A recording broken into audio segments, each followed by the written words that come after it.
Ariel Helwani in Los Angeles alongside Jamie Varner, who meets Joe Lauzon this Saturday night at UFC on Fox number 4. And Jamie, it's good to see you again. It hasn't been too long, right? We just saw you a few weeks ago. It's one thing to fight, FX, short notice, Edson Barbosa. A little different fighting on main Fox, the big Fox, right?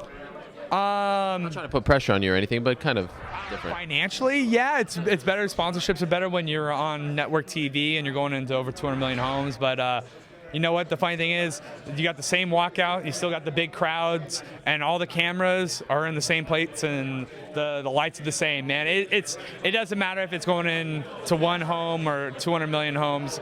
I'm gonna fight the same. But yes, it's a great opportunity, and that's part of the reason why I took the fight. The fact that it was going to be on Fox, and it is a huge opportunity for exposure and to just kind of get my name out there. I'm curious about the business side of things. Do you notice that you can get bigger and better sponsors when fighting on Fox as opposed to somewhere else? We don't really have the big boys coming in yet sponsoring MMA, at least not for me, but I definitely see this as an opportunity to get some of those big guys.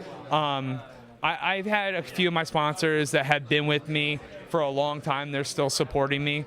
So obviously being on Fox, I'm getting paid a little bit more than they were paying me before, but it's great, man. It's just a great opportunity. It's a great opportunity for, like I said, the sponsors that have been with me through the hard times. Then it's also a great opportunity just to see exposure, man.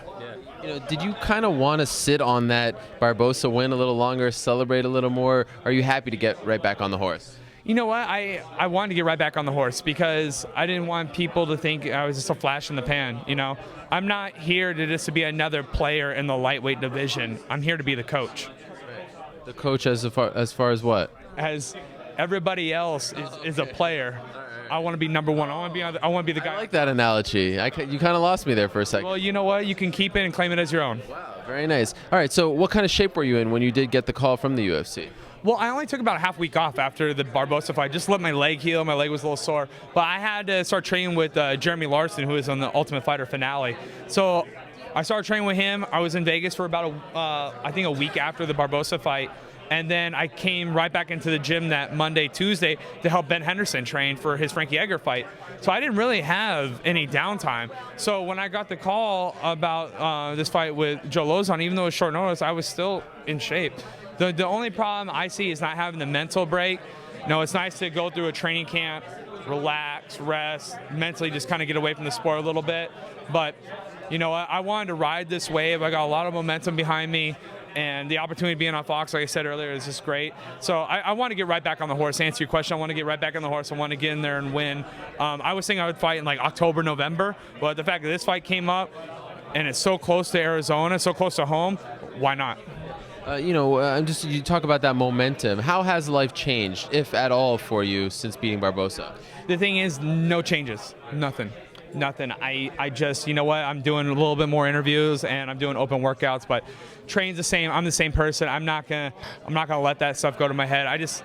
I'm here to do a job, and I would let the wins and the losses mess with my head in the past, and I'm just focused on the 15 minutes I'm in that octagon and doing as much as I can in training and just trying to win every moment.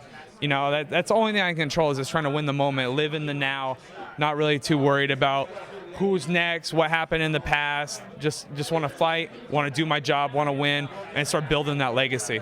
So it's safe to say you sort of learned something from the past and you maybe matured from that point? Isn't that human nature? Yeah. Aren't we supposed to? You know what? Some people don't, believe it or not. Or some people take a little longer than others. I'm just being a jerk. But yeah, obviously, I was 21 years old when I had my first fight in the UFC. I was a 23-year-old world champion. I was a child. I was just immature, didn't really know how to deal with all the lights and all the press, and like when you win you would rise so high, but when you lose you would fall so low, and I wasn't used to those peaks and valleys, man. Wrestling, I would lose a match, I would get mad at myself, I would punch a wall, maybe I would throw a temper tantrum, but then I'd be able to go out there and wrestle another match or whatever. In a fight, you only got that one opportunity, you got to be perfect. So it took me a while to kind of realize that, and it's not about winning and losing, it's about how you look doing it. And what I mean by that is being humble in victory and gracious in defeat, and just going out there and laying it all on the line. And that's one thing it took me a while to learn. Okay, two last quick things. Joe Lauzon fight. I mean, he's been in the UFC a long time, coming off a loss. Just curious, when you sort of break it down, you look at it. How do you beat Joe Lauzon? Where do you think you're better than this guy? It's tough. He's good everywhere. I mean, Joe's tough everywhere. Like, people keep talking about his submission game. Well, yeah, he's got great submissions, but I mean, when he submitted Melvin Gilliard, he hit Melvin with a hard left hook, dropped him, and then was able to take his back and choke him. Like, he's tough. He hits people, he hurts them, and then he's able to finish them once he gets them on the ground. I mean, he's tough everywhere. I would say the X factor going in this fight is probably my speed and my power. I would say that I can't even say where he lacks IXC because he's pretty good everywhere. I feel like my wrestling's a little bit better, but I've gotten taken down by less wrestlers. You know, I would say my boxing is better, but you know, even when I go and train, you know, sometimes you get hit and you get caught by guys that aren't that good. So I mean, it's MMA; anything can happen. But I would say my speed, my power, I have the edge. I would say in the boxing department and the wrestling department. And finally, are you going with the Art Jimerson look here with the one glove? No. One no glove. I only had time to wrap one hand. Okay. You know, they told me I had 15 minutes to get ready, so I started like wrapping and taping up, and then they're like, "All right, time to go." I'm like, what?